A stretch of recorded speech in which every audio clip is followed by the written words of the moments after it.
A young singer returns to the stage after a year spent in rehab.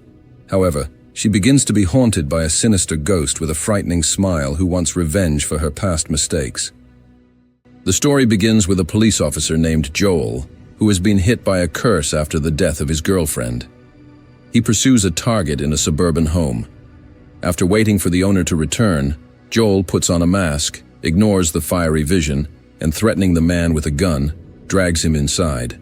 It turns out to be a den of drug dealers.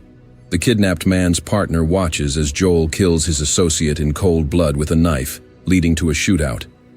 After being wounded, the policeman tries to make sure one of the criminals survives to deliver a curse to him, but the latter dies right in his arms.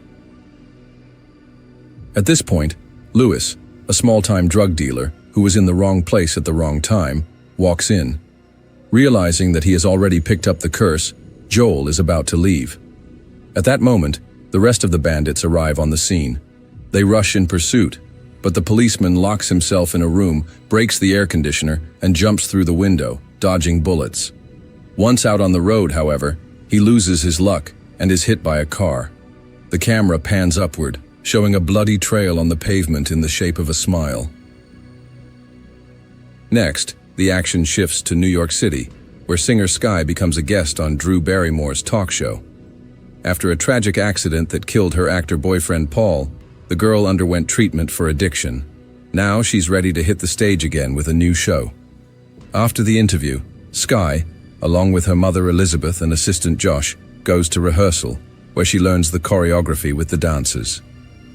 During one of the moves, the singer is pierced by a pain in her back, a consequence of the accident. In the dressing room, she looks at the scars left behind and decides to take painkillers. But just as she reaches for the pills, a sudden knock on the door causes her to drop them down the drain.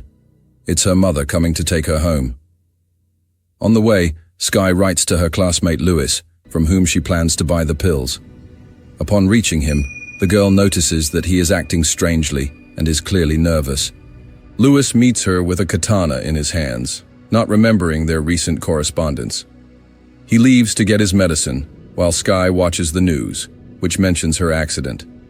However, Lewis doesn't return for a long time. The girl goes to check what happened and confronts him, running out screaming. He again has no memory of how she got here. His gaze is fixed on the ceiling, though there is nothing there. Suddenly, he begins to gasp, but after a moment he comes to his senses and slowly blurs into a sinister smile.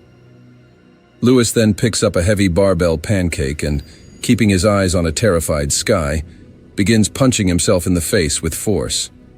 Only when his face turns into a bloody mess does he drop dead.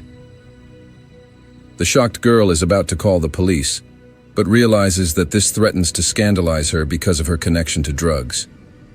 Realizing the consequences, she simply flees the scene.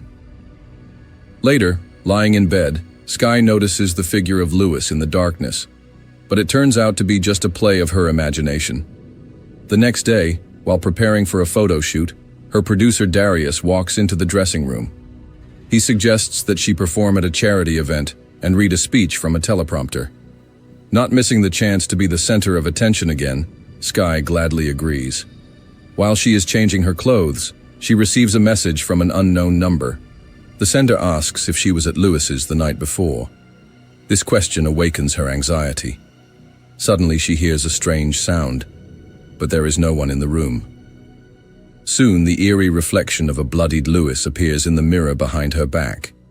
He reaches out and forcefully stretches her lips, giving her face an unnatural smile. Skye screams in panic, and the vision disappears. She then goes to rehearsal, where she practices the moment she exits the opening capsule. After the performance, the girl signs autographs and takes pictures with fans. Among the fans is an aggressive Alfredo, who is taken away by security. Then a girl with braces and a strange smile approaches her. She doesn't say a word and doesn't take her eyes off her, even during the photo. Back home, a depressed Skye calls her old friend Gemma, who she had a fight with a year ago. She invites her over for a visit. While she waits to pass the time, the singer plays the piano, but is interrupted by the sound of breaking glass. Cleaning up the broken pieces, Skye notices a t-shirt on the floor. the same one she'd autographed for Alfred that afternoon. His other clothes are strewn about, including his soiled underwear. The fan himself is standing at the end of the hallway. As he rushes forward, the girl panics and rushes to the door, behind which is Gemma. Coming back, Skye finds no trace of the intrusion. Even the bottle, as if nothing had happened, stands in its place. To her surprise, it turns out that more than an hour has passed since she called her friend.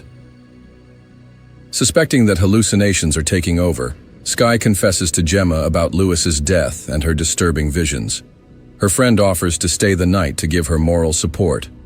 In her sleep, the singer is tormented by a nightmare about the accident. Waking up in a cold sweat, she shares her worries, but Gemma suddenly says that everything that is happening is a deserved punishment. Her face then begins to twist in a sinister smile, turning into a headlight, causing Skye to fall off the bed screaming. Suddenly it's morning. Gemma is brewing coffee, and Skye, losing touch with reality, realizes she's late for rehearsal. She calls her friend to come with her, but she has other plans.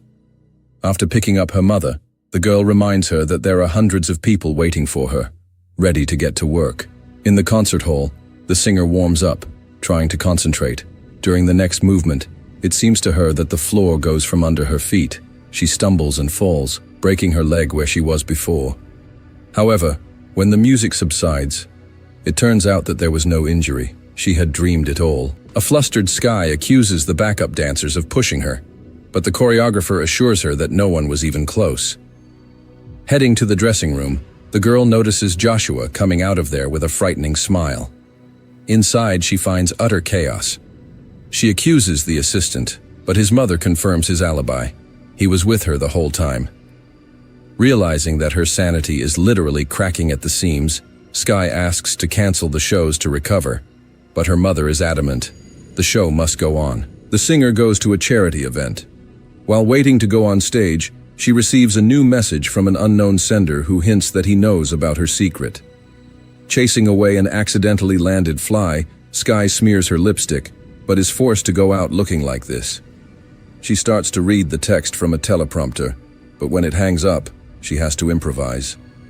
The girl talks about how fame often pushes young stars to drugs and alcohol to help them cope with the stress of the never-ending race for popularity. When Dario has trouble coughing, asking to change the subject, Skye notices that the screen is working again.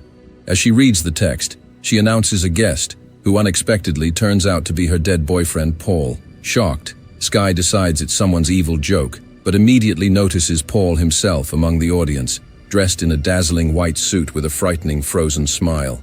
He moves inexorably toward her, trying to convince herself it's only an illusion. Skye closes her eyes, and the vision fades. But when the organizer tries to pull her away, she sees Paul again and, gripped by panic, pushes the woman off the stage right onto the table. Realizing that now the number of victims may increase, the singer falls into a stupor. Back home, she receives another message. A stranger warns her of the deadly danger, but assures her that he knows how to help. As proof, he sends a video taken by a man who has also suffered terrifying hallucinations. After watching it, Skye encounters Lewis's ghost again and decides to agree to a meeting. She heads to a bar where a certain Morris is already waiting for her.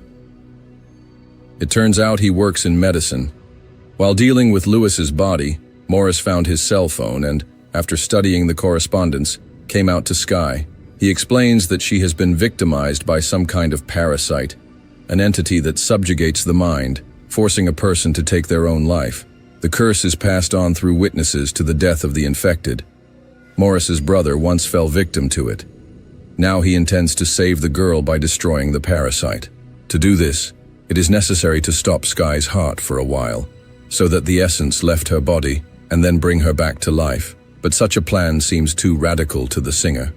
When she is recognized at the bar, Skye leaves the establishment in a hurry. Back home, she starts packing to get as far away as possible. But just as she steps out into the hallway, her entire backup dance crew appears in front of her. They stand there, smiling silently, as if they already know that her days are numbered. In panic, the girl falls backward, and the dancers, resembling sinister puppets, begin to approach. When she is distracted for a second, they are right next to her.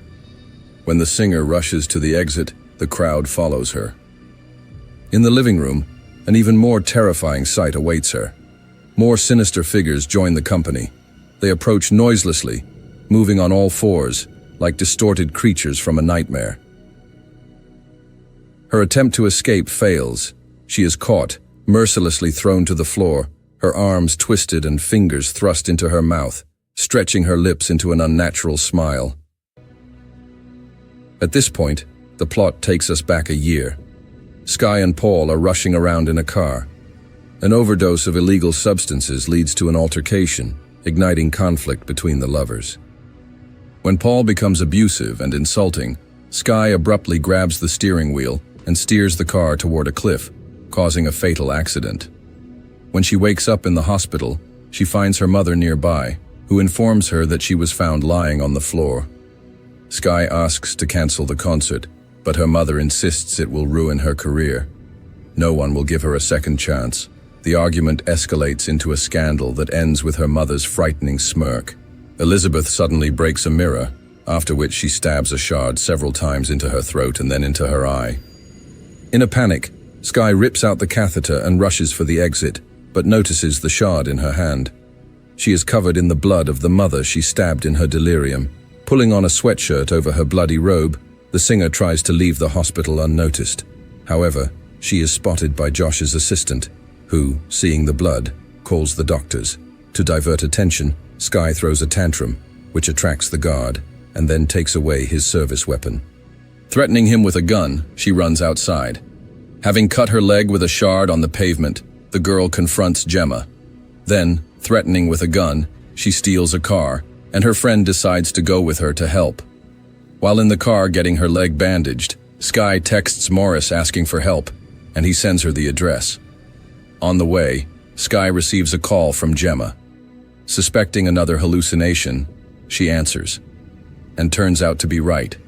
The real call from her friend comes only a minute later, and a new smiling demon sits behind the wheel of the car. Closing her eyes, Skye reminds herself that it's all an illusion, and regains consciousness behind the wheel, nearly causing an accident. She rushes to the address she was given, an abandoned pizzeria with a refrigerator still running. Morris explains that it's necessary for the plan. He asks her to enter the freezer, put on a robe, and lie on a table to cool her body and slow her heartbeat. He will then inject the heart-stopping drug and immediately start it with a discharge. As she prepares, Morris comes out.